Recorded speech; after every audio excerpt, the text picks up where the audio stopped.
तो hello friends, आज हम लेक्चर नंबर 12 ज्योग्राफी का स्टार्ट कर रहे हैं। ठीक है। तो हम यहाँ पे हमने रिवर्स के लैंडफॉर्म, ग्लेशियर लैंडफॉर्म देख लिए थे। तो हम यहाँ स्टार्ट कर रहे हैं लैंडफॉर्म डेवलप्ड बाय विंड। ठीक है।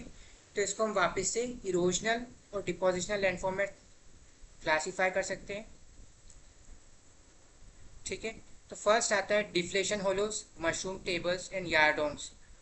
और साथ ही में जो विंड से इरोजन होता है उसको हम बोलते हैं aeolian landforms. Arid and semi arid region में होता है, मतलब एरिड मतलब सैंडी रीजन में जहाँ पे सैंड होती है, रेगिस्तान में, डेजर्ट में, सूखे रीजन में। ठीक है। अब हम चलते हैं, फॉर एग्जांपल यहाँ पे एक रॉक आपको दिख रहा है। ठीक है।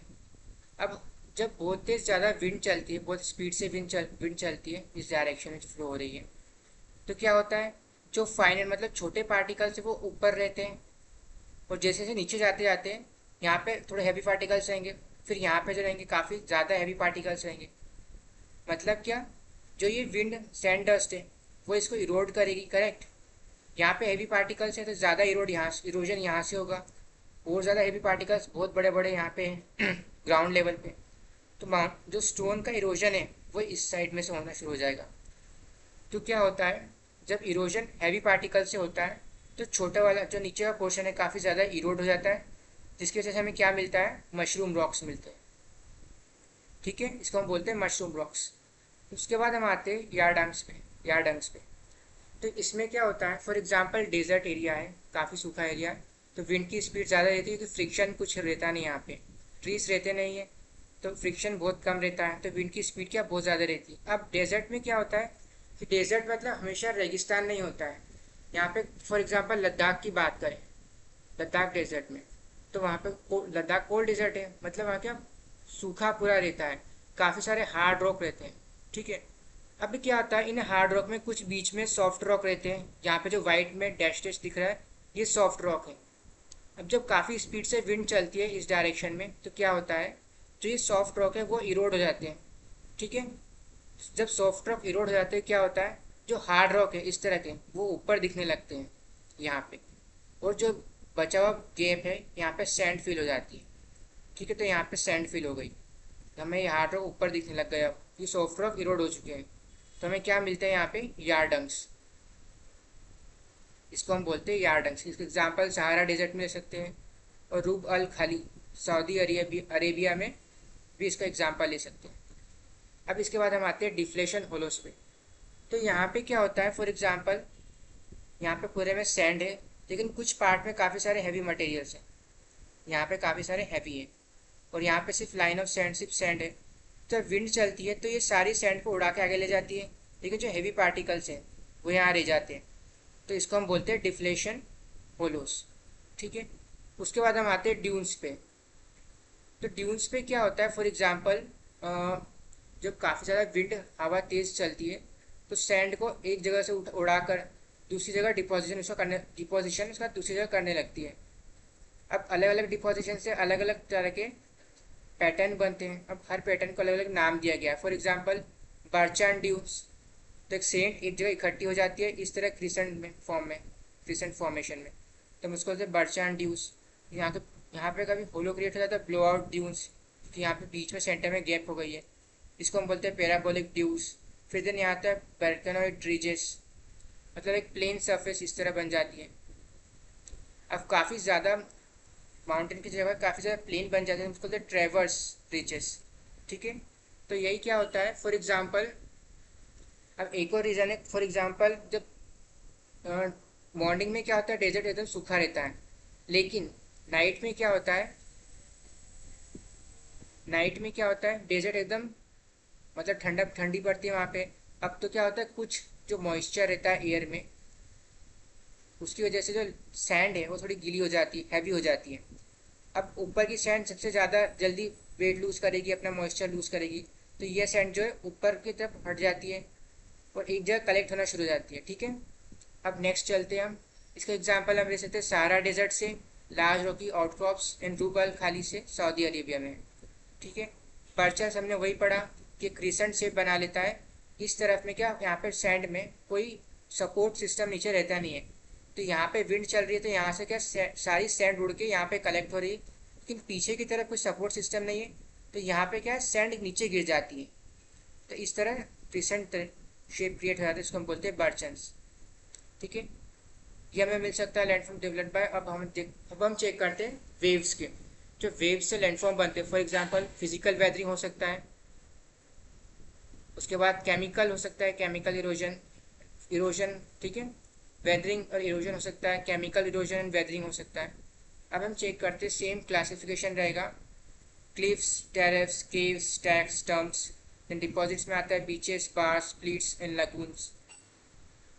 अब यहाँ पे एक और चीज़ देखने की है, फॉर एग्जाम्पल रिवर जो फाइनर पार्टिकल्स लाती है, बहुत छोटे छोटे स्मॉल स्मॉल, उनको हम बोलते हैं सिल्ट। जब ग्लेशियर ये फाइनर स्मॉल पार्टिकल्स लाते हैं, हम उसको बोलते हैं टिल और टिलाइट। ठीक है, और जब विंड्स ये स्मॉल पार्टिकल्स लाती है तो हम उसको बोलते हैं लुइस। ठीक है, लुइस ये एक जगह जो फाइन पार्टिकल्स के नाम है। ठीक है, फाइन पार्टिकल्स जो लाती है विंड। अब यहाँ अभी हमें फाउंड का मिल कहाँ सकता है, लुइस करके, तो हमें मिलते हैं लोप नूर में। लोप नूर एक चाइना में एक जगह है।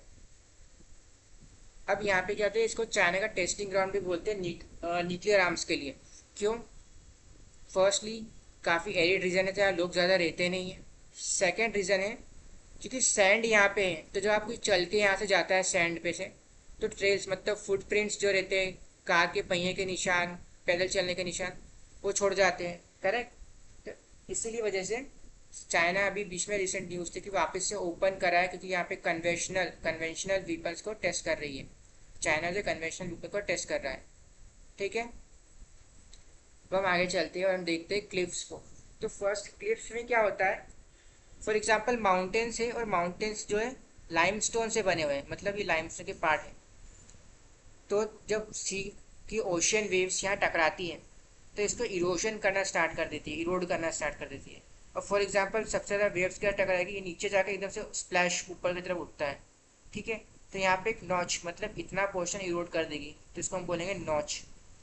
अब धीरे धीरे क्या होगा, ये इरोजन थोड़ा और बड़ा हो जाएगा।